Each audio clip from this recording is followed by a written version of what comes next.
Sous une pleine lune, une figure solitaire aux longs cheveux clairs se tient, dissimulée dans une forêt magique et lumineuse.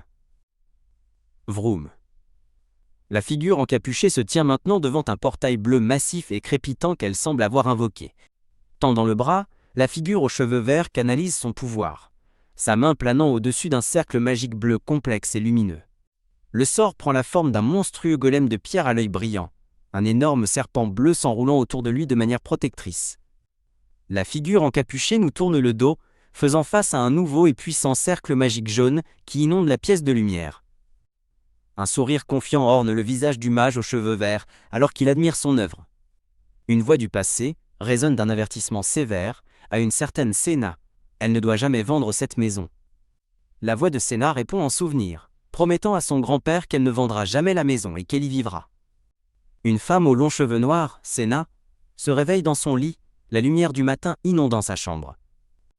Encore somnolente, Senna s'assied dans son pyjama vert, se frottant les yeux alors qu'elle essaye de se réveiller. Burke, son ex-petit ami, lui envoie encore des messages ivres, disant qu'il la manque, et Senna est clairement dégoûtée par les messages. Vilaine. Elle jette furieusement son téléphone, s'exclamant quelle lamentable excuse d'être humain il est. Sursautée, Senna regarde de côté, alertée par un bruit soudain et inattendu provenant de quelque part dans la maison. Son esprit s'emballe de confusion alors qu'elle se demande ce qui se passe. Voyant une petite silhouette de chat près de sa gamelle, elle se demande si le chat est simplement rentré par erreur. Ne prenant aucun risque, elle agrippe fermement une batte de baseball, juste au cas où ce ne serait pas le chat. Pieds nus et armée de la batte, une Senna nerveuse mais déterminée descend les escaliers à pas feutrés pour enquêter sur le bruit. Son enquête s'arrête net lorsque ses yeux se posent sur une paire de bottes blindées. Elle ne peut qu'articuler un confus. Un chevalier entièrement armé, avec un casque à panache rouge, se tient silencieusement dans sa maison, regardant autour de lui. Ses yeux tombent sur l'épée du chevalier, dégoulinante de sang violet, et elle panique, réalisant que c'est un intrus du sous-sol. Réalisant qu'une batte de baseball est inutile contre une épée, elle décide qu'elle doit s'enfuir immédiatement. Dans sa hâte de s'échapper, elle trébuche sur son propre pied avec un cri de Burke. Fermant les yeux très fort, elle se prépare à la chute, certaine qu'elle est sur le point de toucher le sol. Mais la chute ne vient jamais. Elle ouvre les yeux confuse, se demandant pourquoi cela ne fait pas mal. Elle lève les yeux sous le choc, pour voir que le chevalier l'a rattrapée, ses mains gantées la tenant fermement. Kia. Elle panique immédiatement, se débattant comiquement dans l'étreinte du chevalier. Le chevalier retire son casque, révélant un bel homme blond qui s'excuse et se présente comme Michael du Loup d'Acier. Alors que le chevalier, Michael, s'agenouille devant elle, Senna est assise par terre, pensant qu'il ressemble à un Golden Retriever. Secouant la tête, Senna revient à la réalité, choquée par ses propres pensées étranges. Maintenant debout et brandissant sa batte, Senna exige de savoir comment il est entré. Michael explique qu'il s'est perdu dans un labyrinthe et a trouvé une porte. Senna ricane, commençant à dire qu'il n'y a pas de porte dans son sous-sol. Elle se retourne et crie sous le choc, alors qu'une tête de serpent massive et monstrueuse émerge de l'embrasure de porte désormais lumineuse. Fixant avec horreur le gigantesque monstre serpentin ensanglanté, Senna ne peut que se demander ce que diable est cette chose. Michael se place devant elle, lui couvrant doucement les yeux en disant « Veuillez m'excuser ». Michael explique qu'il lui a couvert les yeux parce qu'il pensait qu'elle serait de nouveau effrayée. Sa vue toujours bloquée, une Senna déconcertée se demande qui peut bien être cette mystérieuse personne. Un moment mignon se passe entre les deux, dans une illustration de style chibi. Quand Senna demande s'il a faim, un Michael rougissant admet qu'il meurt de faim parce qu'il a manqué de nourriture. Senna sourit chaleureusement et propose de lui offrir un repas, l'assurant que ce n'est pas grave s'il n'a pas d'argent. Il accepte son offre avec gratitude, et en retour, elle lui demande de bien vouloir fermer cette porte terrifiante. Sifflement. Un petit déjeuner classique composé de bacon, de toast et d'un œuf au plat commence à cuire sur la cuisinière. Elle prépare un repas chaud et copieux, comprenant une soupe mijotée et des légumes frais. Jetant un coup d'œil derrière ses pensées, une Senna chibi espère avoir préparé assez de nourriture pour son invité inattendu. Le repas terminé est un festin de crêpes, de bacon, d'œufs, de toast et de soupe, magnifiquement disposés sur une assiette. Embarrassée par son apparence, Senna lui dit de manger pendant que ses vêtements sont lavés, se demandant pourquoi elle a soudainement si chaud. Michael contemple le petit déjeuner avec un regard d'émerveillement pur et radieux, profondément ému par ce simple repas. Les deux s'assoient à la table de la cuisine, prêts à partager le petit déjeuner qu'elle a préparé. Pendant qu'ils mangent, Senna observe Michael de l'autre côté de la table, avec un sourire doux et gentil. Avec une expression béate, Michael lève sa fourchette et déclare que la nourriture est délicieuse. Tandis que Michael dévore son repas avec enthousiasme, Senna se dit que les gens qui mangent bien sont de bonnes personnes. Ayant nettoyé son assiette, un Michael déterminé pousse ses plats vides et en demande plus. Michael s'excuse de ses mauvaises manières, expliquant qu'il n'a pas mangé depuis 3 jours, ce qui laisse Senna choquée et inquiète pour sa santé. Entendant la machine à laver terminer son cycle, Senna se lève pour aller chercher ses vêtements, lui disant d'attendre. Senna brandit les restes rétrécis et déchirés de sa chemise, s'excusant d'avoir abîmé ses vêtements. Regardant sa chemise ruinée, Michael commence à parler, une expression pensive sur son visage. Fouillant dans un placard, Senna se souvient que son grand-père était le plus grand de la famille et espère que ses vêtements iront à Michael. Elle sort une veste de costume à carreaux, confiante d'avoir trouvé un remplacement convenable pour lui. Quand elle se retourne, elle trouve Michael endormi à table, complètement épuisé. S'approchant doucement de lui, elle décide qu'il a besoin de dormir dans une vraie chambre, pas à la table de la cuisine. Son toucher le réveille en sursaut, et il se retrouve à partager un moment surpris et romantique. Dans une scène onirique et fleurie, Michael s'agenouille et prend délicatement sa main dans la sienne. Le moment se brise alors qu'ils reculent tous les deux, rougissant et troublés par l'intimité soudaine. Toujours lui tenant la main, Michael refuse poliment son offre de chambre, estimant qu'il ne peut accepter une si grande faveur. Insistant, Senna lui dit qu'il n'est pas sûr pour lui d'être si somnolent et le tire fermement vers la chambre. Alors que Senna s'en va, il se met au lit, acceptant doucement de se reposer. Allongé dans l'obscurité, Michael fixe le plafond, incapable de dormir, tandis que ses pensées s'emballent. Un souvenir refait surface d'une voix avertissant Michael qu'aller à un certain endroit est trop dangereux, quelle que soit sa force. Dans le flashback, un homme au croc qualifie la mission de piège du duc, mais Michael insiste sur le fait qu'il doit suivre les ordres. Un subordonné argue qu'en tant que leur chef, il ne devrait pas être contraint de travailler avec un autre groupe. Un supérieur aux cheveux noirs ordonne froidement à Michael d'explorer le labyrinthe du sorcier, tandis que ses hommes derrière lui murmurent des doutes sur son jeune âge et son leadership. Les hommes continuent de bavarder, confirmant leur manque de confiance dans les capacités de leur jeune chef. Le flashback révèle sa trahison, avec une voix le narguant que c'était un piège et que sa naïveté fut sa chute.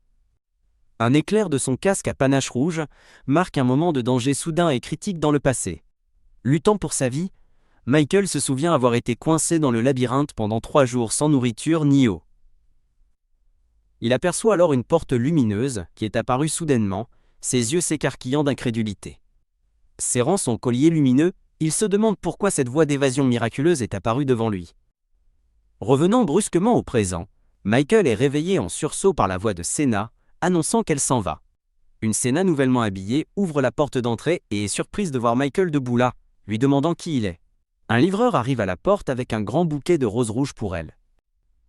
Tenant les fleurs, une Senna confuse écoute le livreur, expliquer que la note dit qu'elles viennent de votre amant. Senna lance un regard silencieux au livreur joyeux, clairement agacé par le cadeau indésirable.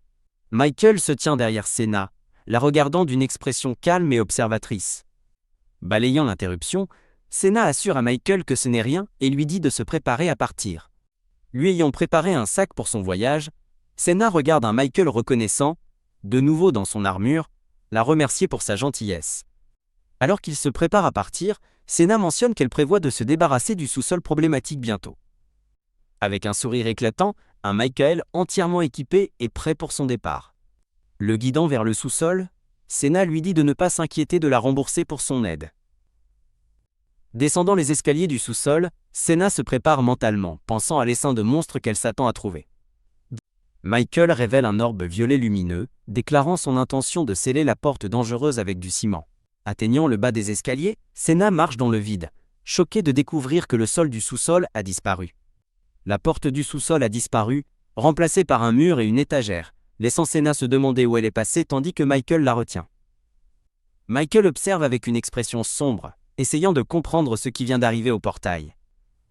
Submergée, Senna se demande si la disparition de la porte est de sa faute pour avoir retardé son départ. Elle s'enfonce davantage dans la culpabilité, se lamentant que si seulement elle n'avait pas ruiné ses vêtements, il serait parti plus tôt. Décidant de mettre de côté ses inquiétudes, l'expression de Senna s'adoucit en un sourire chaleureux et doux. Elle présente joyeusement un festin de poulet frit et de soda, suggérant qu'ils mangent d'abord et comprennent la situation mystérieuse plus tard. Dans un adorable style chibi, Michael brandit un morceau de poulet frit et remercie sincèrement Senna pour la nourriture. Michael croque le poulet, son visage rougissant de pur bonheur et de satisfaction. Le voyant manger avec appétit, Senna sourit chaleureusement et dit qu'elle est contente qu'il aime ça. Les deux partagent un repas paisible et réconfortant, la scène décorée de douces fleurs romantiques. Senna explique que le poulet est un plat réconfortant pour toute occasion, puis ajoute avec malice qu'ils en mangent même quand il ne se passe rien. Michael se lève soudainement avec une expression sérieuse, annonçant qu'il a quelque chose à lui dire alors qu'elle lève les yeux, surprise. Dans un geste dramatique, Michael s'agenouille soudainement au sol devant une Senna stupéfaite.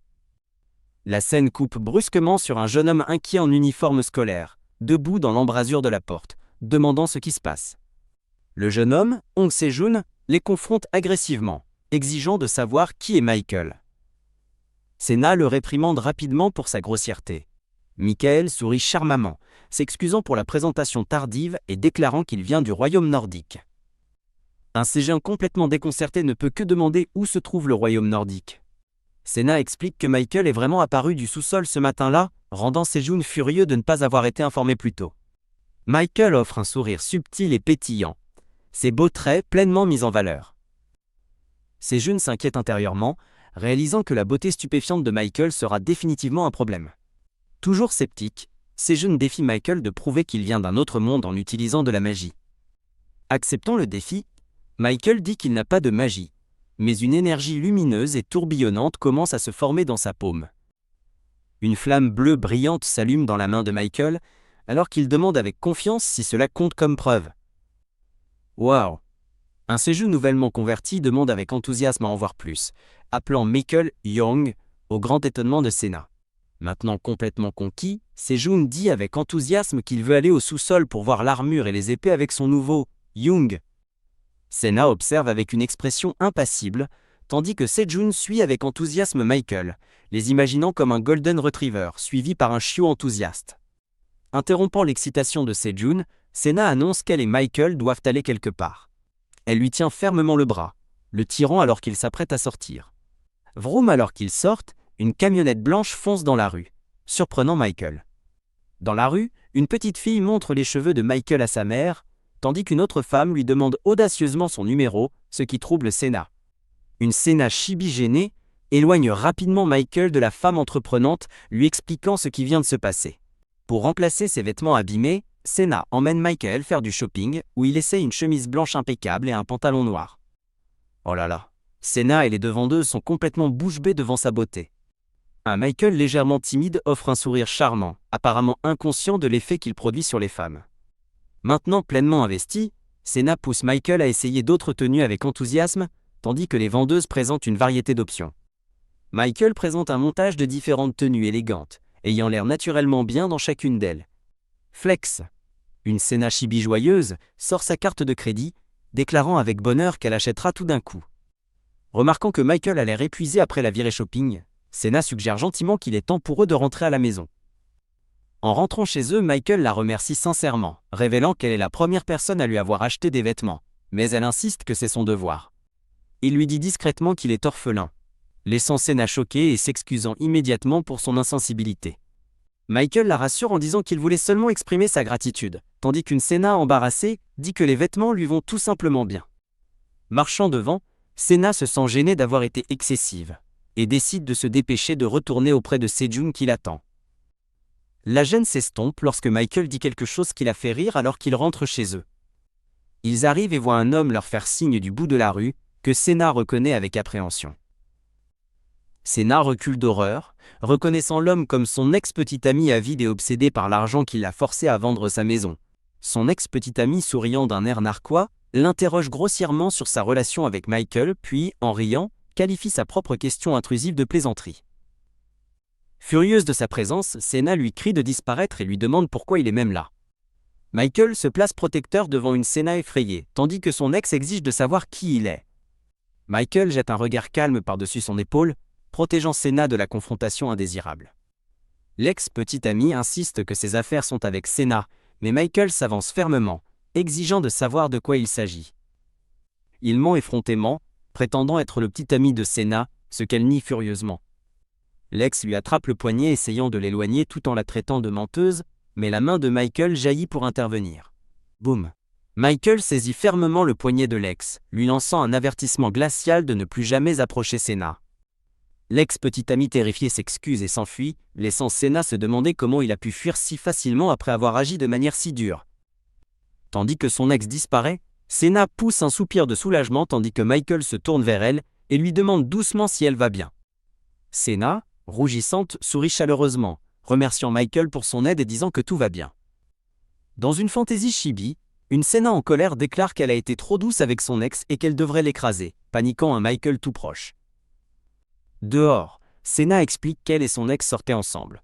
Quand Michael demande ce qu'est sortir, elle le définit comme une relation entre un homme et une femme. Michael écoute avec une expression légèrement troublée et contemplative, assimilant son explication sur les rencontres. Gênée, Senna clarifie rapidement qu'elle n'aimait pas son ex et que fréquenter quelqu'un est différent des fiançailles, ce qui pousse Michael à s'excuser.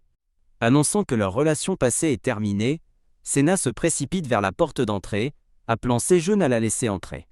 Ouf, Michael la regarde partir avec un léger sourire entendu, disant qu'il comprend. Pendant qu'elle cuisine une poêlée de crevettes et de légumes, Senna pense qu'elle se retient sur les piments pour Michael. Dans la cuisine, Senna est soudainement surprise par un bruit provenant de l'autre pièce. Entendant un fracas, Senna jette un coup d'œil hors de la cuisine et demande ce qui s'est passé, tandis que Michael se tient dans le salon. Michael rattrape Senna alors qu'elle trébuche, la serrant contre lui tandis qu'elle balbutie qu'elle va bien.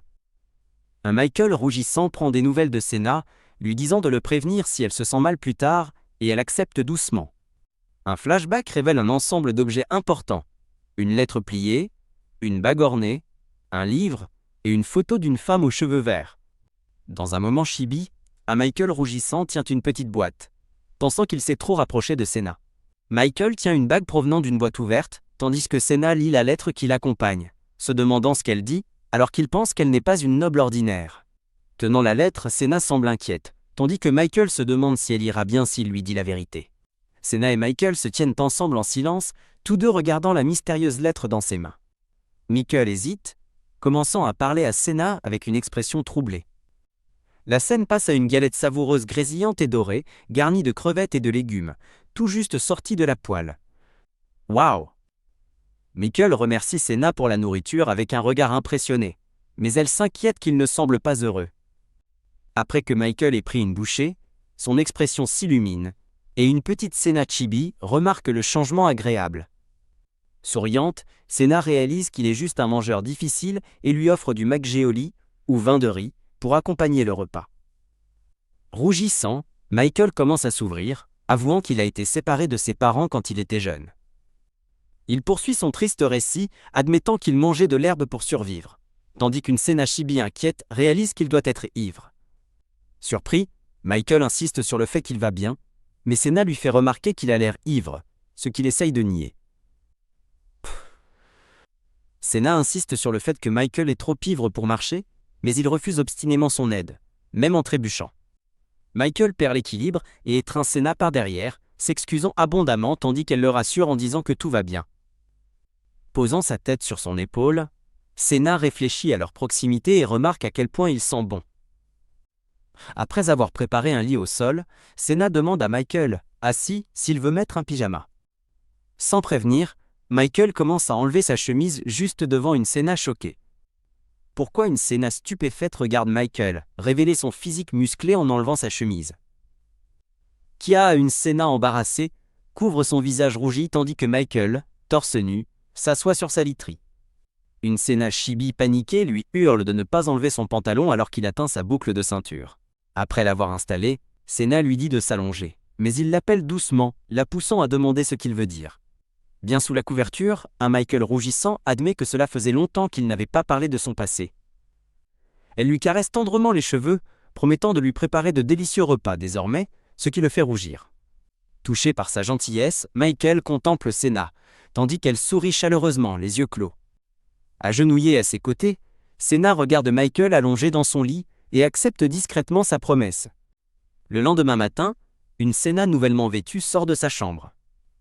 Elle ramasse la lettre de la veille, son expression devenant sérieuse alors qu'elle en relit le contenu. Un plan de la table de la cuisine révèle que Senna a préparé un festin de 3 grandes galettes salées. Aïe Sejun apparaît, s'exclamant devant l'énorme quantité de nourriture et demandant en plaisantant si elle ouvre un restaurant. Sejun s'assied à table, demandant où est Michael, et Senna répond qu'il dort encore. Proof. Sejun se penche et pose une étrange question hypothétique sur une naissance secrète, faisant reculer Senna. Un Sejun chibi inquiet demande s'il est adopté, mais une Senna exaspérée lui dit non et lui montre la lettre.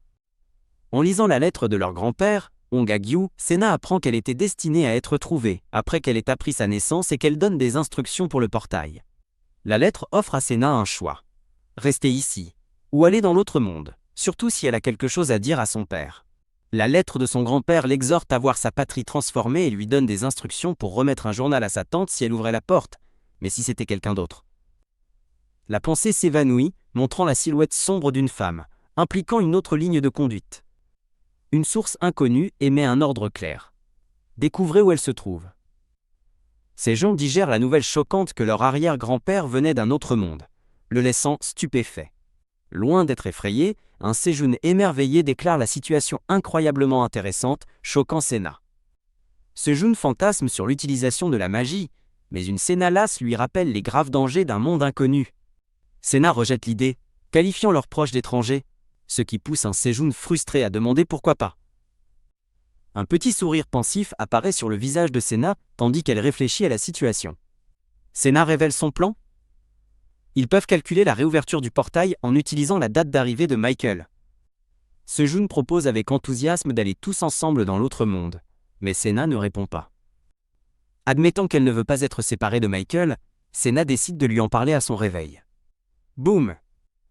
Un Michael frénétique apparaît soudainement, criant « Pas question !» et surprenant Senna et Sejun. Il explique que le labyrinthe est un endroit mortel rempli de monstres et qu'il est trop dangereux pour qu'ils y aillent. Burk.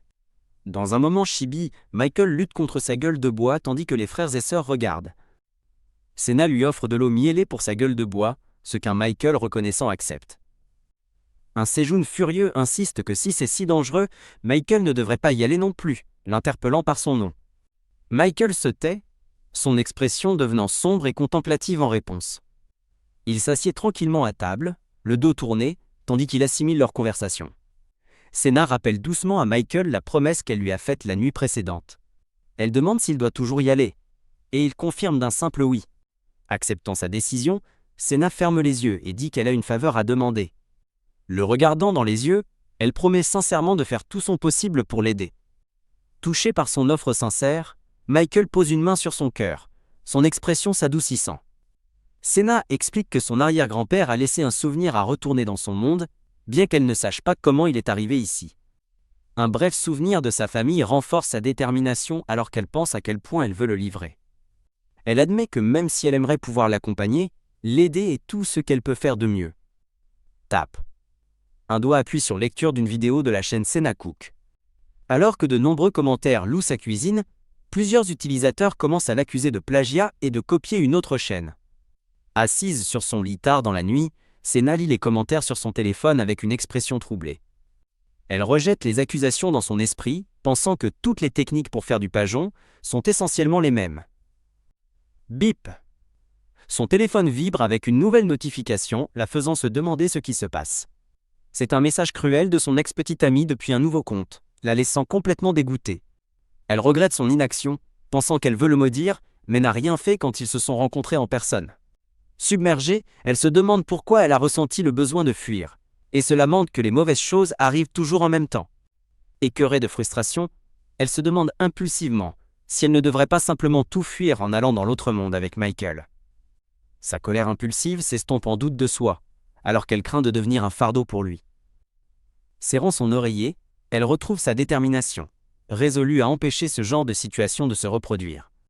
Avec un regard de pure détermination, elle décide fermement qu'elle doit changer.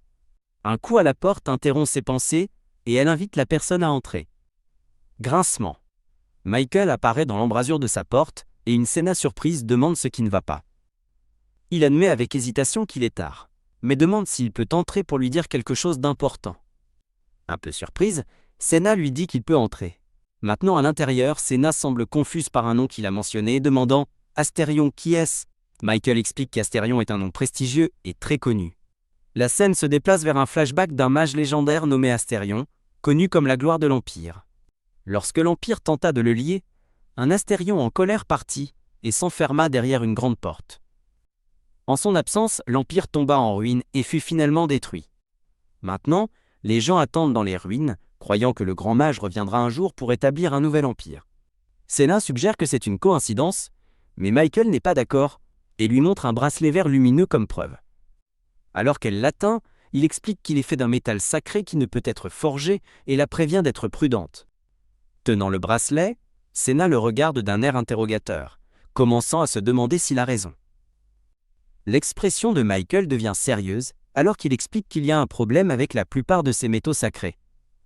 Michael explique que lorsqu'il a tenu le souvenir plus tôt, il a senti le bracelet lumineux le rejeter activement. Il pense que seuls ceux de la lignée d'Astérion peuvent le tenir sans résistance, tandis qu'un flashback montre Sejun fronçant les sourcils devant la lettre et pensant à ne pas être trop ambitieux. En regardant le bracelet vert, Michael conclut qu'il lui sera difficile de le livrer à l'autre monde, comme il l'avait promis. Résigné, Senna accepte qu'ils ne peuvent rien faire, pensant que c'est dommage, mais qu'elle ne peut pas mettre Michael en danger. Soudain, une main se pose doucement sur la tête de Senna, la faisant lever les yeux avec une surprise rougissante. Entouré d'une aura florale magique, Michael interpelle Dame Senna tandis qu'il lui caresse les cheveux. Tenant doucement son visage, il lui fait un vœu solennel de l'emmener dans l'autre monde, même si cela signifie risquer sa propre vie. Stupéfaite et rougissante, Senna lui demande pourquoi il ferait de tels efforts pour elle. Michael détourne timidement le regard, lui disant que c'est parce qu'elle est de sang noble.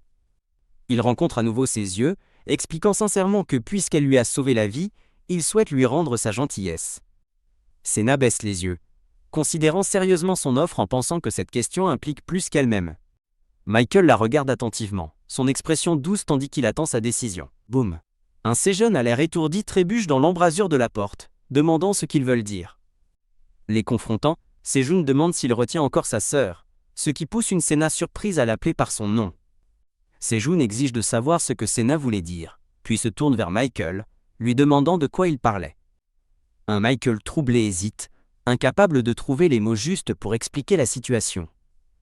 Dans une bulle de pensée chibi, Sejun déclare qu'il veut accompagner Michael, mais Senna lui rappelle que c'est trop dangereux à cause des monstres.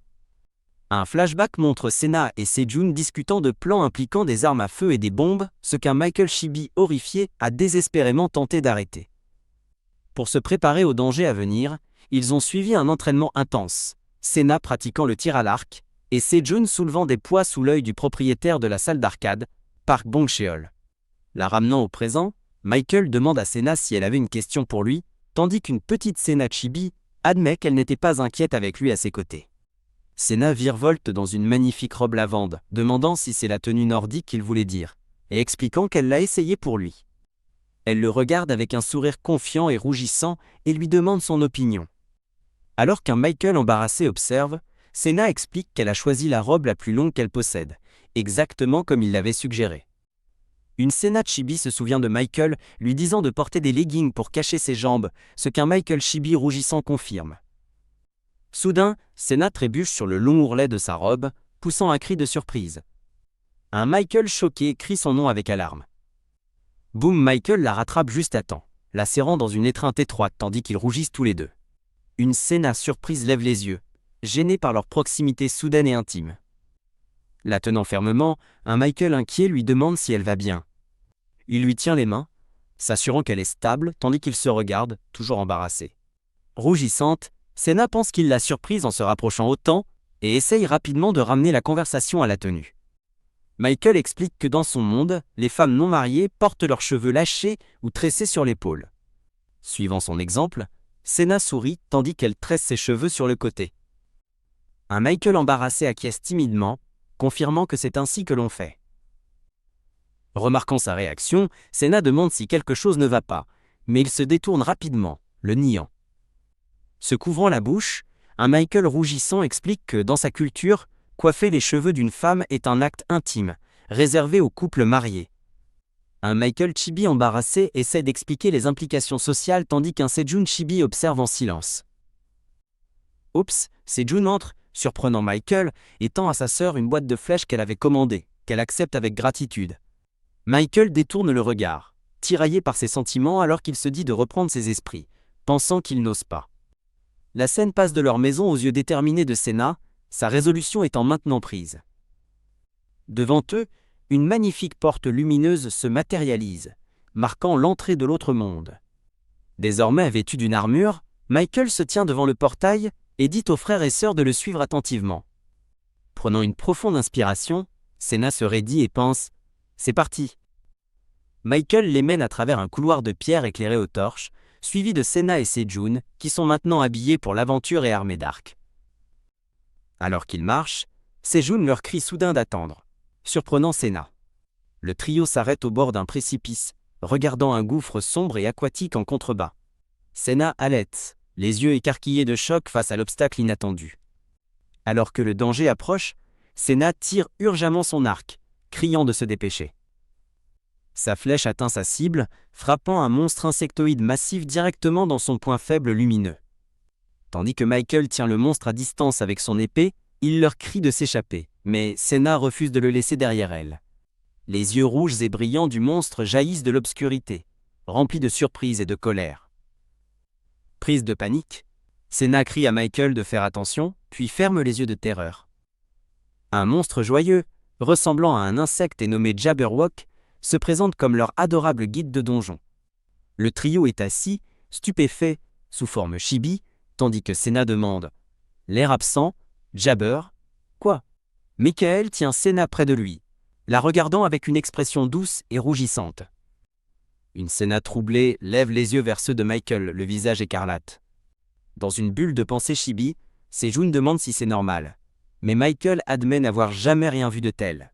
Jabberwock explique poliment qu'il est perdu et veut sortir du donjon. Une Sena chibi demande si c'est possible, et Jabberwock confirme que oui, mais à une condition. Émergeant dans une forêt ensoleillée, un Sejun chibi s'émerveille qu'il soit sorti au premier étage. Michael propose gentiment de porter le sac de Sena, ce qu'elle accepte avec un rougissement reconnaissant. Michael lui demande ce qu'elle mange, et une Sena légèrement troublée commence à expliquer. Avant qu'elle ne puisse répondre, Jabberwock active une loterie de récompenses, laissant Sena perplexe. Le système leur indique de placer une main sur un noyau bleu lumineux pour recevoir leur récompense. Ce jonc désigne les récompenses, remarquant qu'un des objets semble manquer. Alors qu'une aura lumineuse enveloppe Michael, le système annonce que les unités de combat sont exclues du tirage. Sena observe avec une expression perplexe, se demandant ce que signifie « unité de combat ». Une fenêtre de récompense apparaît, octroyant à Sejun des pièces et une pierre magique, qu'il accepte avec enthousiasme tandis que Sena observe. Michael remarque que Sena a compris le texte du système, tandis qu'elle lui demande s'il n'a pas compris ce que Jabberwock a dit. Sena réalise qu'elle est dans un état où elle peut comprendre toutes les langues de ce monde. En regardant autour de la forêt paisible, Sena se demande où son frère Sejun est allé. Elle aperçoit Sejun bavarder joyeusement avec un groupe de garçons encapuchonnés et soupire d'exaspération. Michael s'émerveille des compétences sociales de Sejun et dit qu'il devrait aller le chercher, mais Sena remarque son étrange expression. Michael fixe droit devant lui, le visage empreint d'un choc et d'une incrédulité absolue. Il crie les noms Yan et Zek, attirant l'attention de deux des hommes encapuchonnés. Les deux hommes, Yan et Zek, hurlent de pure terreur, criant fantôme. Le duo terrifié essaye de bannir l'esprit de Michael, tandis qu'un Sejun perplexe demande ce qu'il se passe. Une Sena chibi jette hilarant du sel sur Michael, criant « Sors d'ici !» tandis qu'il la regarde sous le choc. L'homme aux cheveux argentés est formellement présenté comme Yan, vice-capitaine de la brigade des loups d'acier et ami de Michael. L'homme aux cheveux foncés, Ziek, s'excuse avec un sourire amical pour leur réaction choquée. Une Sena chibi fulmine tandis que Sejun invite nonchalamment les mercenaires à venir, tandis que Michael est stupéfait par son audace. Michael s'excuse pour le comportement de ses amis, mais Sena lui dit que c'est bien d'être plus détendu. Yan se tient les bras croisés, observant Sena en silence. Yan rejette son sentiment, affirmant que ce n'est pas possible, puisqu'elle est une bienfaitrice de leur groupe de mercenaires. Faisant écho à son ami, Yann invite formellement Senna à rejoindre leur groupe, promettant un accueil chaleureux malgré quelques membres incultes. Yann lui adresse un sourire subtil, laissant Senna un peu confuse par son changement soudain d'attitude. Michael suggère qu'ils devraient tous se diriger vers son village, surprenant Senna. Entouré d'une aura florale chatoyante, Michael demande avec charme à Senna si elle voudrait l'accompagner. Prenant sa main, Michael confirme son invitation au village, à la grande surprise d'une Senna troublée. Complètement déconcertée par la proposition soudaine, Senna rougit et bégaye de confusion. La scène se déplace vers une grande forteresse de pierre, avec une haute tourelle arborant une bannière jaune. En dehors des murs, Michael commente que le village a l'air plus désordonné qu'il ne s'en souvenait. Michael dessine une carte dans la terre, expliquant la disposition du village, avec des murs intérieurs et extérieurs, protégés par une barrière. Tandis qu'il regarde la carte, Sejun demande s'il devrait se diriger vers le mur extérieur. Michael s'inquiète de trouver un logement approprié pour le statut de Senna, mais Sejun suggère qu'il se fasse passer pour de simples touristes. Michael aime l'idée, mais Senna lui lance un regard impassible, trouvant son plan ridicule. Après avoir marché pendant 1 heure, Michael propose de porter Senna, mais elle refuse poliment. Il sourit chaleureusement, lui disant de le prévenir si elle rencontre des problèmes. Rougissante, Senna le remercie, et pense en elle-même que le voyage doit être difficile pour lui aussi. Ils approchent de l'entrée du château, où 2 gardes se tiennent à côté d'un grand orbe violet lumineux. Senna jette un œil derrière Michael, demandant curieusement ce qu'est l'orbe violet lumineux. Un garde aux cheveux foncés explique que c'est une boule de cristal de vérification de statut, utilisée pour contrôler les casiers judiciaires. Alors que le garde montre comment l'utiliser, Senna touche l'orbe, qui se met à briller intensément. Baignée d'une brillante lumière violette émanant de l'orbe, Senna lève les yeux, surprise. Les gardes et Yann observent en état de choc total, l'un d'eux demandant ce qu'il se passe. Jugeant la situation sans précédent, un garde demande à voir leur badge de statut, rendant Senna nerveuse. Michael s'avance de manière protectrice, se portant garant de Senna et insistant sur le fait qu'elle ne commettrait jamais de crime. Avec une expression sévère, Michael protège une Senna inquiète du regard scrutateur des gardes. Le garde clarifie qu'il ne la pense pas criminelle, mais admet n'avoir jamais vu une telle réaction auparavant. Sejun ramasse malicieusement l'orbe, se demandant s'il est cassé, tandis qu'un Michael paniqué lui crie de le reposer. 2 gardes marmonnent que l'orbe agit étrangement parce que leur seigneur est incompétent, l'un faisant taire l'autre. Michael se tourne vers Senna, qui acquiesce timidement. Michael explique que la réaction de l'orbe est liée à son statut, incitant Sejun à comparer comiquement son propre faible voltage à celui de sa sœur. Michael rassure Sejun qu'il grandit encore et deviendra plus fort, ce que Sejun accepte avec un O. Un encadré du narrateur décrit Michael comme quelqu'un d'un monde étrange, se fondant dans la ville inconnue. Avec un regard de calme résolution, Senna se dit que Michael semble être destiné à être ici. La scène se déplace vers un grand bâtiment à colombage, vraisemblablement le quartier général des mercenaires. Entourée de fleurs illustratives, une Senna surprise et rougissante est prise au dépourvu. 2 jeunes hommes crient d'excitation que leur capitaine, qu'ils croyaient mort, est revenu avec une fille. Un Michael agité corrige ces hommes, expliquant que Senna est la dame qu'il sert, tandis qu'un homme maudit tous les beaux hommes. Une Senna chibi rit nerveusement tandis que Michael et ses hommes s'affrontent tendrement, Sejun les regardant sans impression. Michael interroge l'homme bandé sur sa blessure à la tête, qui explique que cela s'est produit après qu'ils aient perdu le contact avec lui dans le donjon. L'homme raconte comment, après la présomption de décès de Michael, le seigneur a amené des voyous pour exiger le remboursement d'une fausse dette. L'expression de Senna se durcit alors qu'elle assimile les mots « dette » et « compte », se demandant de quoi il s'agit. L'homme bandé termine son récit, expliquant qu'ils ont été expulsés mais qu'ils ont tenu bon, refusant de croire leur capitaine mort. Michael se reproche la souffrance de ces hommes, mais Senna lui saisit rapidement le bras, insistant que ce n'est pas sa faute. Avec un sourire chaleureux et rassurant, Senna répète à Michael que rien de tout cela n'est de sa faute. Michael se détourne, le visage rougissant, visiblement touché par ces mots gentils. Une joyeuse Senna chibi suggère de manger d'abord, et les hommes acceptent avec enthousiasme. Tac! Une assiette avec un petit pain frais est posée devant Senna. Un copieux repas de viande, saucisses et pain est servi tandis qu'ils rendent grâce pour la nourriture. Ce jeune pique un pain dur avec son doigt, demandant s'il est réellement comestible. Senna explique que le pain est moelleux à l'intérieur et suggère comment le manger, incitant l'homme bandé à remercier Michael. Un couteau et une cuillère coupent dans un plat appétissant de jambon et d'œufs sur toast. Senna déclare joyeusement que la nourriture est délicieuse, tandis qu'un Michael satisfait sourit à ses côtés. Enflammé après le repas, l'un des hommes exige qu'il se rende immédiatement au manoir du seigneur pour un procès. Michael rejette l'idée par manque de preuves, mais Senna intervient avec colère, lui rappelant qu'il a failli mourir. Seju rit nerveusement, disant que ça fait longtemps qu'il n'a pas vu sa sœur aussi en colère, tandis qu'elle bouillonne de fureur. Adoucissant son ton, Senna dit à son frère que Michael est devenu une personne précieuse pour elle, tout comme lui. Une Senna rougissante détourne le regard tandis que Sejun et les autres hommes la regardent avec des expressions adorables et chibi. Yan arrive, expliquant qu'il s'occupait des choses dans le donjon et confirme que tout le monde est maintenant présent. Yan tourne son attention vers Senna, commençant à interroger Michael sur la jeune fille dont il s'occupait. Il évoque des rumeurs selon lesquelles Senna serait une étrangère non identifiée et suggère de lui fabriquer un badge de statut.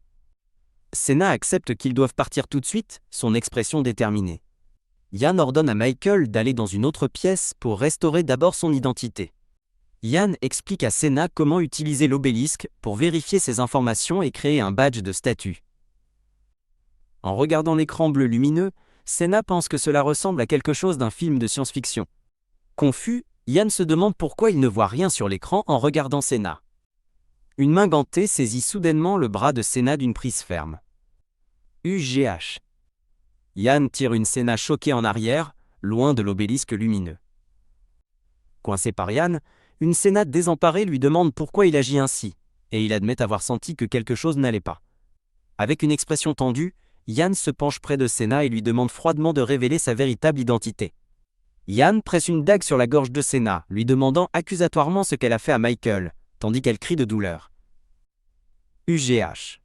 Senna se débat, tandis que Yan poursuit son interrogatoire, exigeant de savoir si elle est un monstre qui s'est introduite dans le village. Alors que Yan lui hurle de parler, la porte s'ouvre en grand et Senna hurle de surprise. Michael fait irruption, son épée dégainée, criant le nom de Senna en voyant Yan la retenir en otage.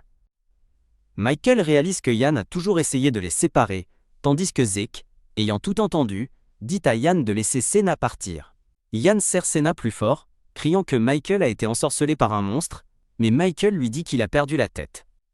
GRRH.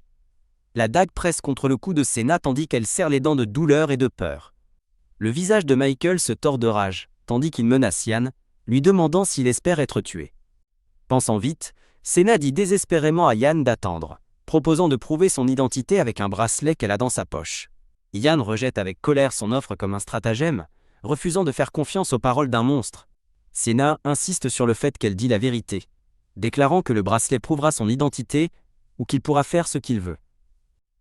Senna s'adresse à tout le monde, disant à Michael de reculer et les assurant qu'elle peut gérer la situation. Soulagée, Senna se dit qu'au moins ces mots semblent avoir atteint Yan. Alors que Senna essaye d'expliquer comment utiliser le bracelet, Yan le lui arrache des mains et hurle « Tais-toi !» Le bracelet en argent dans la main de Yan éclate d'une lumière verte brillante, le laissant sans voix et choqué.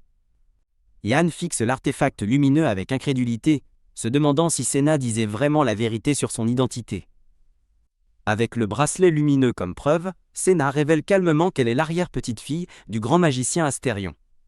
Michael trébuche en avant, complètement stupéfait par la révélation, et murmure faiblement son propre nom sous le choc. Michael envoie Yan voler d'un seul coup de poing, exigeant furieusement comment il a osé faire du mal à Senna.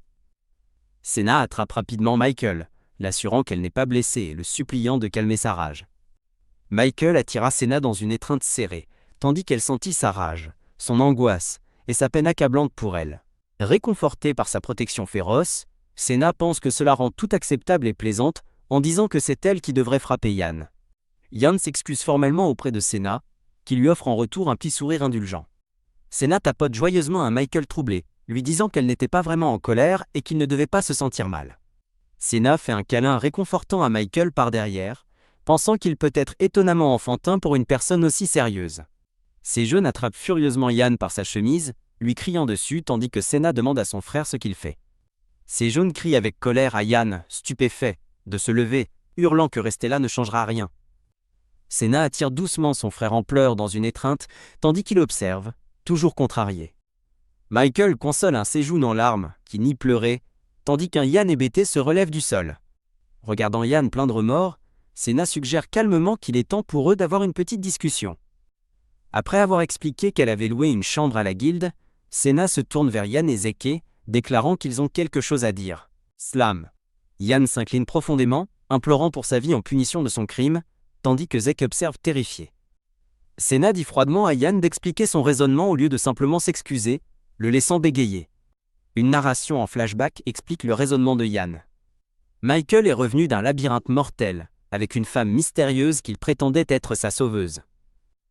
La narration continue, affirmant que du point de vue de Yan, il était impossible pour une femme ordinaire de sauver un mercenaire d'un piège mortel. Pour Yan, la seule conclusion logique était que Sena manipulait Michael avec une arrière-pensée. Le narrateur clarifie que, bien que sa suspicion fût typique d'un mercenaire, cela ne justifiait pas de menacer sa vie. Yan explique que lorsque l'orbe de cristal a réagi à Sena, mais pas l'obélisque, il a été convaincu qu'elle n'était pas humaine. Un Yan Shibi admet que sa véritable identité était encore plus choquante, tandis que les Shibi Zeke et Sejun débattent de qui a le droit de le frapper. Sena écoute son explication dans un silence pensif. Remarquant la fureur persistante de Michael, Sena l'appelle par son nom et lui dit que son visage est terrifiant en ce moment. Sena prend doucement les mains de Michael, lui disant de se détendre, et il rougit mais accepte. Tenant ses mains, Sena décide de faire comprendre à Yan la gravité de ses actes. Michael murmure merde, réalisant qu'il est également en difficulté à cause des actions de son subordonné. Yan baisse la tête et accepte toute punition, ce qui donne à Sena l'impression d'être la méchante dans cette situation. Sena déclare fermement que son raisonnement n'excuse pas ses actions et qu'elle ne peut pas le pardonner. Se penchant en avant avec un regard déterminé, Sena déclare qu'à partir de maintenant, Yan coopérera avec elle. Sena dit à Michael que dorénavant, il sera son bouclier pour empêcher que cela ne se reproduise, pensant que cela allégera également son fardeau. Yan demande froidement à Sena ce qui se passerait s'il la laissait sans protection, se demandant si elle ferait de même. Après un moment de silence, Sena avertit Yan que s'il la trahit ou révèle son secret, avec un regard féroce, Sena promet qu'elle ne mourra pas seule, et qu'elle entraînera avec elle tout ce qu'il aime. Sejun apparaît derrière un Yan en sueur, lui tapote l'épaule et déclare que sa menace n'est pas une punition suffisante. Michael est d'accord avec Sejun, déclarant que, puisqu'il s'agissait d'un crime majeur, une punition minimale pour Yan est nécessaire. Sejun suggère de battre Yan ou de le suspendre au-dessus d'un puits, tandis que Sena écoute les idées dures de son frère. Sena se dit que, bien que la punition soit satisfaisante, elle doit être prudente pour le bien de leur relation avec les mercenaires et pour éviter de causer des problèmes à Michael. Elle poursuit sa réflexion, concluant qu'une punition excessive pour l'ami de Michael serait une mauvaise idée. Serrant le poing, Sena décide d'une ligne de conduite, réalisant qu'elle doit se fier à Michael et éviter les problèmes inutiles. Sena déclare qu'ils géreront cela à leur manière, tandis que les autres se demandent ce qu'elle veut dire. Sejun murmure un plan à l'oreille de Sena, et elle sourit, approuvant que cela semble parfait. Michael demande ce qu'il complote, et une Sena souriante l'invite malicieusement à s'approcher pour entendre le secret. Surpris, Michael se penche, tandis que Sena se prépare à lui révéler son plan, tous deux rougissant légèrement. Une Sena rougissante annonce qu'en compensation, Yan la suivra, le laissant se demander ce qu'elle veut dire. Alors qu'ils partent, Michael fait un clin d'œil et chuchote à un Yan nerveux qu'ils parleront plus tard. Une main tient une bourse débordante de bijoux et son propriétaire annonce qu'ils l'ont remplie et sont prêts à partir. Sena suggère joyeusement d'aller au marché, brandissant le sac de trésors et laissant Yan complètement choqué. Dans un flashback, Yan dit à Zeke qu'il remplira leurs poches autant que possible, pensant que les bijoux devraient apaiser Sena et leur permettre d'éviter la punition. Yan peine sous une lourde charge de légumes, tandis que Sena demande si c'est suffisant pour 17 personnes, ajoutant qu'ils ont aussi besoin de champignons. Avec un sourire radieux, Sena annonce qu'il est temps d'aller acheter de la viande. Un homme blond stylé avec des lunettes discute au téléphone en saluant. Yan et Zeke, vêtus de cape verte, ont l'air complètement épuisés par leur tâche de course. Sejun suggère avec enthousiasme d'acheter des fruits pour le dessert, et une Sena Shibi accepte avec enthousiasme. À un étal du marché, Sena sent un fruit vert et s'exclame à quel point il est incroyable, tandis qu'un Sejun rougissant observe. Tenant le fruit, Sena se tourne vers Michael et lui demande de quelle sorte il s'agit. Michael détourne le regard avec une légère rougeur tout en observant Sena, tandis que Yan et Zeke sont vus en difficulté à l'arrière-plan. Michael admet qu'il se demande juste s'il ne lâche pas Yan trop facilement, trouvant la punition trop légère. Sena explique qu'elle préférerait essayer une meilleure approche que la douleur, et Michael lui demande ce qu'elle a en tête. Elle suggère de le faire travailler dur puis de partager un repas, ce que Michael trouve dangereusement indulgent. Mais elle ne fait que rire. Sena explique qu'elle est sérieuse, croyant que la réflexion éclaircira l'esprit de Yan, permettant une discussion appropriée plus tard. Elle ajoute avec espièglerie que c'est sa forme de vengeance, demandant à Michael si porter les sacs n'est pas la partie la plus difficile des courses. Sejun crie Nona, attirant l'attention de sa sœur sur le côté. Sejun présente un panier de fruits, demandant si c'est suffisant, et Sena sourit, pensant que c'est amplement. La scène se déplace vers des morceaux de viande brillants et de haute qualité suspendus dans une boucherie. Le boucher demande s'ils sont là pour acheter de la viande, et Sena demande avec enthousiasme s'il a de la poitrine de porc. À l'aide d'un diagramme de cochon, une Sena Chibi explique le morceau de viande qu'elle veut, et le boucher comprend. Le boucher explique que la poitrine de porc n'est pas populaire, et est généralement réservée à la fabrication de bacon ou de saucisses. Sena demande autant que possible pour nourrir tout le monde, et le boucher ravi accepte de préparer une portion généreuse. Sejun, Yan et Zek ont l'air épuisés après leur virée shopping, tandis que Michael et Sena attendent à proximité. Michael demande à Sena si elle se sent mal à l'aise, mais elle l'assure nerveusement qu'elle va bien. Dans un bref flashback, le boucher remercie Sena d'avoir acheté la poitrine de porc, expliquant qu'il allait la jeter de toute façon. Le boucher souriant lui souhaite bonne chance, espérant que son plat sera délicieux.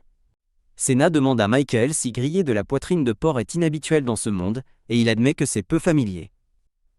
Michael se souvient que le poulet frit était également nouveau pour lui, mais grâce à elle, ce repas était incroyable. Il sourit avec confiance, certain que ce nouveau plat sera tout aussi bon et que tout le monde l'adorera.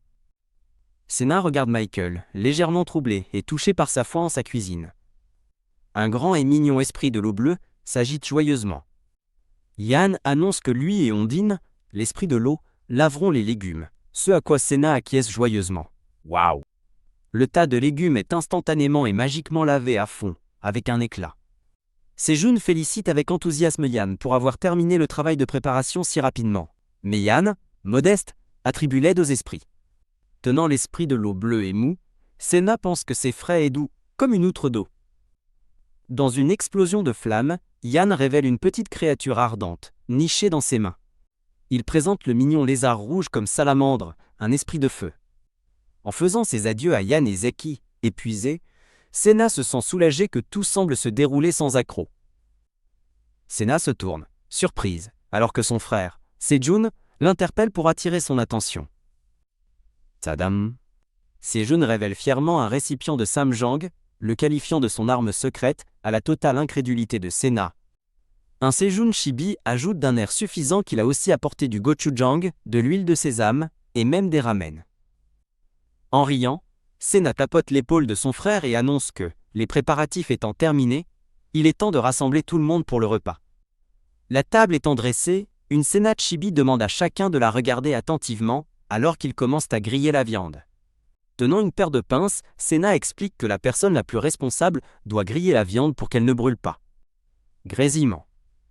Elle commence sa leçon, plaçant une tranche de poitrine de porc sur la poêle chaude, pour laisser fondre la graisse. Michael déglutit, pensant que ça a l'air délicieux, tandis que Sena explique comment soulever la viande pour l'empêcher de coller. Grésillement, Michael ferme les yeux et inspire, pensant que l'odeur incroyable signifie que Sena crée un autre chef-d'œuvre. Une Sena Chibi poursuit ses instructions, leur disant de retourner la viande une fois que la couleur rouge a disparu. Elle explique les dernières étapes. Attendre qu'il soit entièrement cuit, puis le couper en morceaux de la taille d'une bouchée. La poitrine de porc, magnifiquement cuite, est présentée sur un plateau, avec de l'ail grillé et d'autres accompagnements alléchants. Une Sena Chibi sert joyeusement la première assiette aux mercenaires impatients, leur disant de se servir tant que c'est chaud. Elle recommande d'essayer la viande avec la sauce et les garnitures grillées, promettant que c'est encore meilleur de cette façon. Un mercenaire aux cheveux bleus prend sa première bouchée avec une expression de pur bonheur. Il s'exclame que le plat est incroyable et que la sauce salée est un accord parfait, tandis qu'un Michael fier sourit narquoisement à proximité. Sena pense avec mélancolie que si seulement elle avait du kimchi, ce serait parfait, et elle se résout à en préparer la prochaine fois. Michael demande quel genre de plat c'est, devinant que c'est un sandwich aux légumes, tandis que Senna commence à expliquer que ça s'appelle SSAM.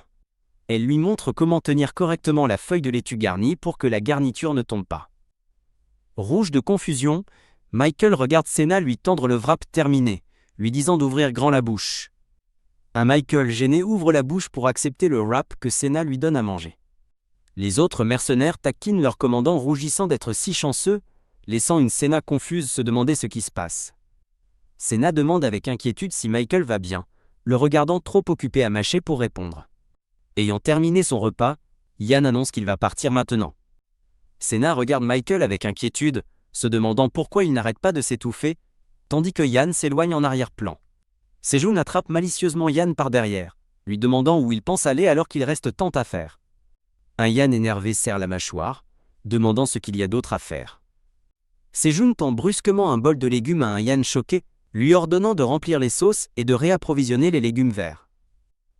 Sejun se demande à voix haute où Luca est passé, jetant un coup d'œil à Ian et Zeke, abattus, assis à une autre table. Senna demande doucement à un Michael encore rougissant s'il se sent mieux maintenant qu'il s'est calmé. Michael confirme timidement qu'il s'est calmé, tandis que Senna le regarde avec une expression perplexe. Son attention se tourne vers le mignon esprit de feu, Salamandre, qui repose confortablement dans un bol de laitue. Michael montre à Senna l'esprit de feu reposant sur sa main, expliquant qu'il semble les avoir aidés. Grésillement. Senna acquiesce, s'exclamant que la viande sur le grill est parfaitement cuite grâce à l'aide de l'esprit de feu. Michael tend nerveusement un wrap de laitue qu'il a préparé, demandant à Senna si ça ne la dérangerait pas. Il demande timidement si elle a préparé le wrap pour lui, et elle confirme avec gêne que oui. Senna détourne le regard, embarrassé, lui disant de ne pas réagir de manière excessive à une simple feuille de laitue. Rouge de confusion, Senna demande nerveusement à Michael comment ça goûte. Michael continue de regarder intensément Senna, embarrassé. Alors qu'ils sont assis ensemble, les bruits du festin continuent avec des appels pour plus de viande, de légumes et des questions sur l'emplacement de Salamandre. Un autre mercenaire appelle le commandant, tirant Michael et Senna de leur moment de surprise. Le mercenaire demande pourquoi ils ont l'air si embarrassés, mais Michael fait comme si de rien n'était, tandis que Senna fait un signe de la main maladroit. Senna, décontenancé, se désigne du doigt, l'air complètement choqué par la suggestion. Ian propose de déguiser Senna en princesse du royaume d'Itan, notant sa ressemblance avec ses habitants. Michael remet en question avec colère le plan dangereux, tandis que Ian insiste sur sa perfection. Pendant ce temps, Senna s'inquiète que l'usurpation d'identité royale soit trop de pression. La narration explique qu'à cette époque, la royauté doit relever des défis absurdes, comme tuer des dragons de mer. L'histoire inventée de Ian se poursuit. Senna trouve et guérit un commandant tombé au combat pendant son épreuve, et il l'aide à s'échapper d'un labyrinthe. Michael marmonne que ce n'est pas entièrement faux. Tandis que Ian fantasme sur un lien romantique se formant entre Senna et Michael, elle crie avec colère, demandant quelle absurdité il débite. Senna exprime ses doutes, arguant que personne ne croirait à son rôle et qu'elle paraîtrait une étrangère évidente.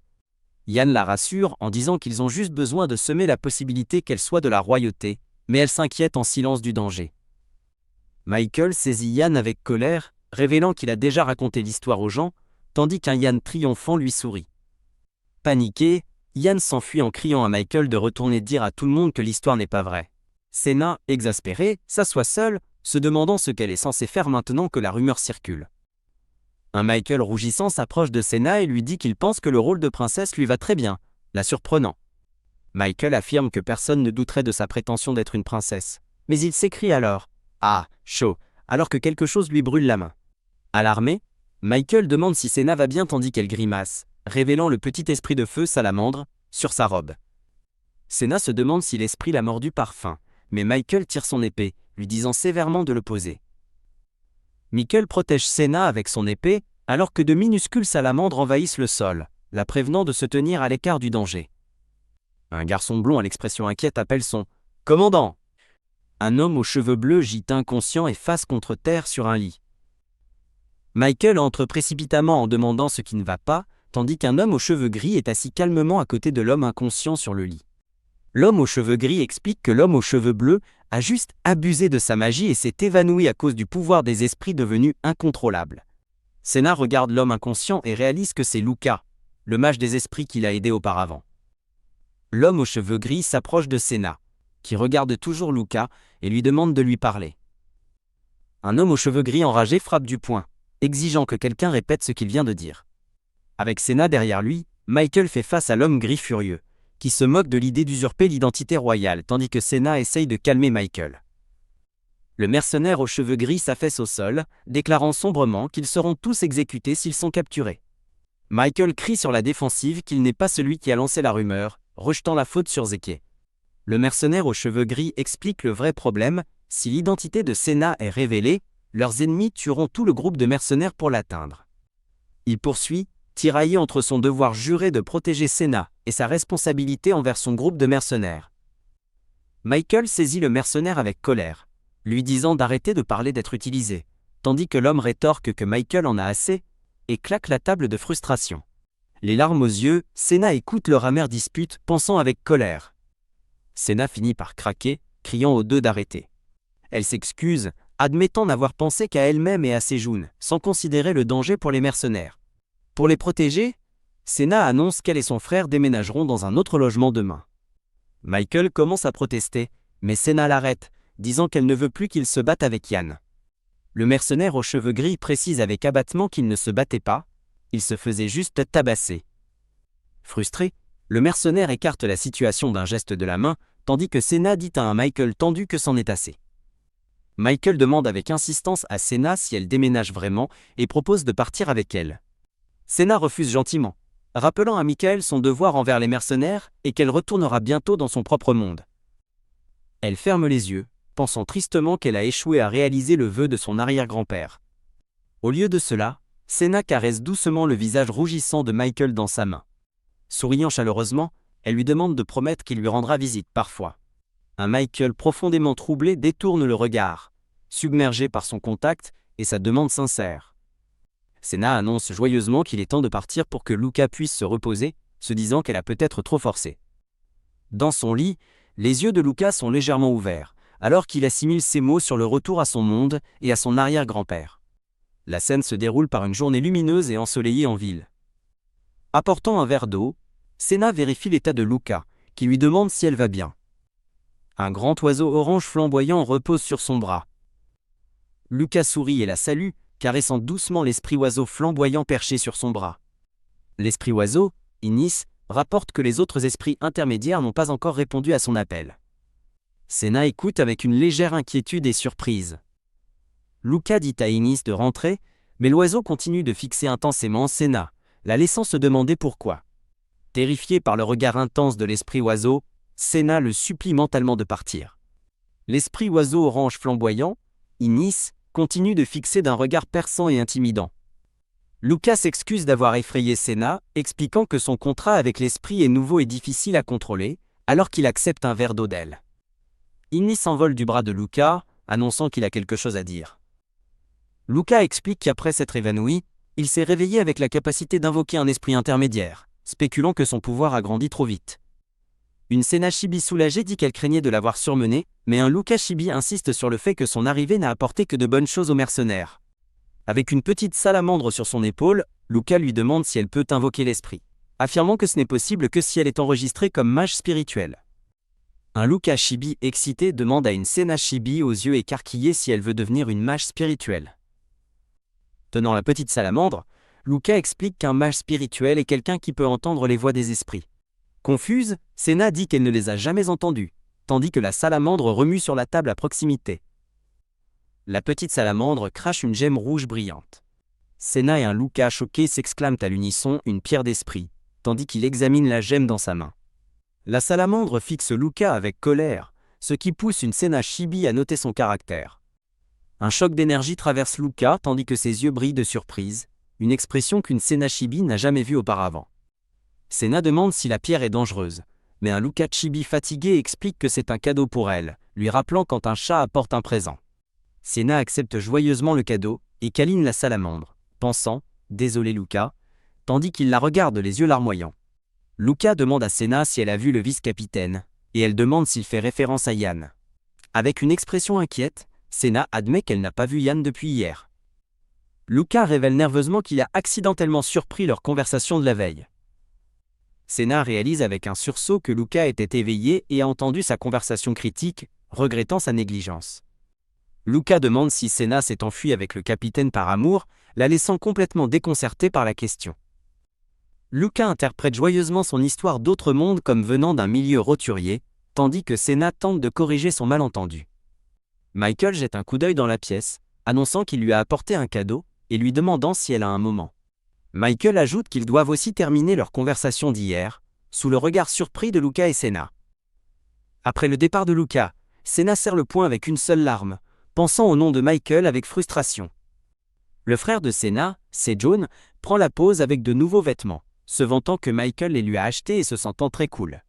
Michael explique qu'il a acheté des vêtements locaux à Sejun, puis dit joyeusement à Senna qu'il en a aussi pour elle. Une Senna Chibi est émerveillée par la valise pleine de vêtements, tandis qu'un Michael Chibi rougissant explique qu'il pensait que tout lui irait bien. Rouge, Michael imagine Senna magnifique dans diverses nouvelles tenues et se dit, à bien des égards, Michael précise rapidement que ce ne sont pas que des vêtements, mais aussi des chapeaux, des gants et d'autres nécessités. Une Senna Chibi tient curieusement un morceau de lingerie échancré, choquant un Michael Chibi embarrassé. Michael nia frénétiquement avoir choisi l'article, blâmant le vendeur de l'avoir emballé par erreur. Se reprenant, Michael dit à Senna qu'il a une dernière chose pour elle.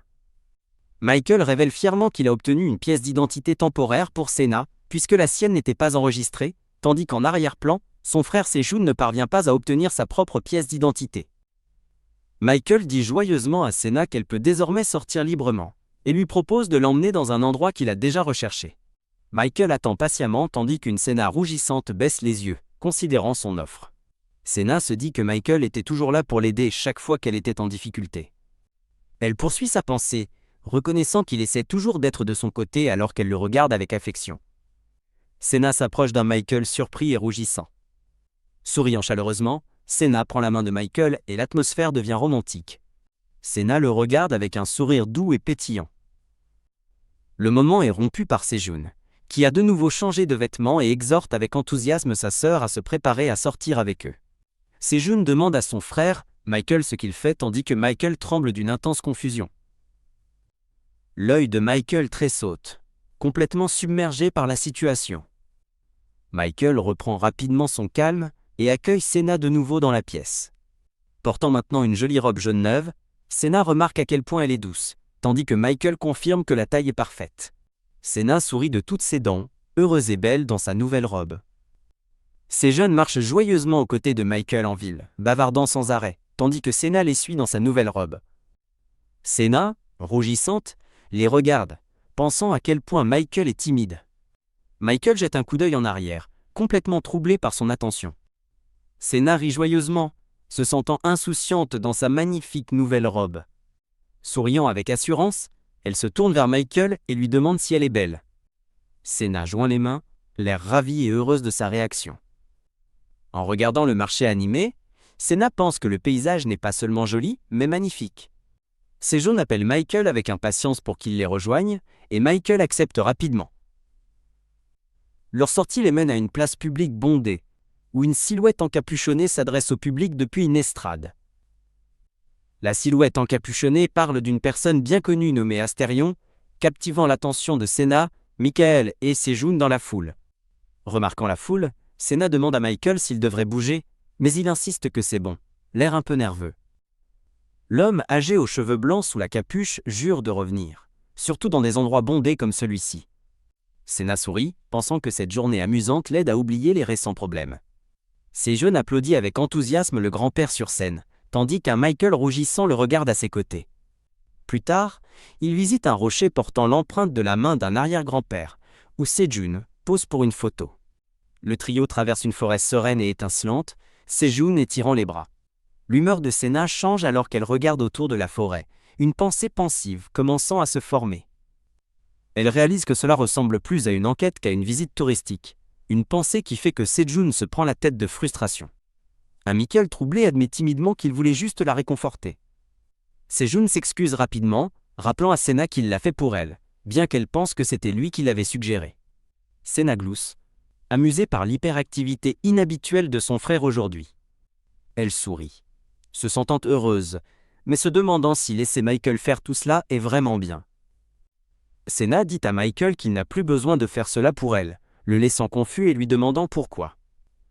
Elle explique qu'il n'a pas besoin de passer autant de temps avec elle, et Michael baisse les yeux, découragé. Serrant le poing, Michael réfléchit à la raison pour laquelle il ne comprend toujours pas pourquoi la porte du sous-sol s'est ouverte pour lui. Sena explique qu'il n'a aucune raison de se sentir redevable, s'interrompant alors qu'elle cherche les bons mots. Sejun intervient joyeusement avec une nouvelle idée, pourquoi ne pas simplement engager Michael? Plus tard, en remuant la soupe, Sena considère l'idée, notant que le groupe de mercenaires a besoin d'argent et qu'ils en ont. Alors qu'ils préparent un repas ensemble, Sena suggère que son idée bénéficierait à tout le monde.